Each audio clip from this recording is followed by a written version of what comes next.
গুরু, আমি আমার পাড়ার এক দাদার বাড়িতে এলাম। সেখানে ধান ঝরানো চলছে, তাই মেশিনটা এসেছে। ধান ঝরানো মেশিনটা একটু দেখতে এলাম, কিন্তু এসে দেখছি সুন্দর একখানি ফুলের বাগান, সবজির বাগান। এই যে ফাঁকে ফাঁকে পেঁয়াজ, কফি, টমেটো, আমের গাছ, বিভিন্ন রকমের। এই যে মূলো, হা হা হা, প্রচুর প্রচুর সবজি লাগিয়েছে বাড়ির মধ্যে। বিভিন্ন রকম সবজি আছে, পুঁই আছে, হ্যাঁ, ওই যে বাঁধাকপি আছে। এটা হচ্ছে বাঁধাকপি, ওটা ফুলকপি। বাড়ির মধ্যে হাট বসিয়ে দিয়েছে। এটা পাতিলেবু, হ্যাঁ, এর পনকা শাক দেখছেন।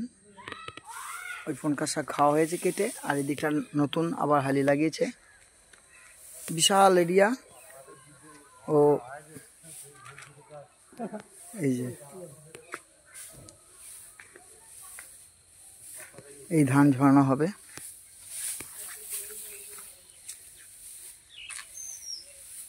ধান নামাচ্ছে। একটা করে দাও, মেশিন লাগে একটা দাও তো।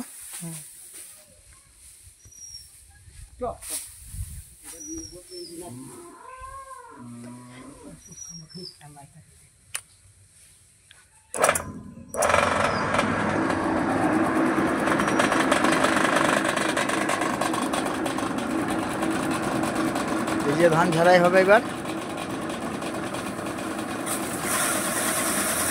এটা একার কাম্য নয়, আরো লোকজন লাগবে।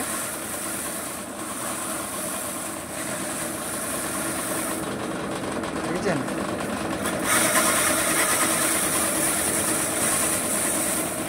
এই মেশিনটাতে মিনিমাম 4টে লোক চাপবে।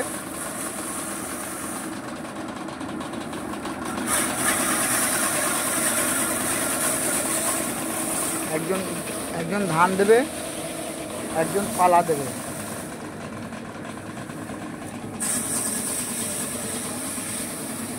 একদিনে 1.5 বিঘা জমি ওপর ধান ঝাড়াই হবে। জয় গুরু, সুপ্রভাত।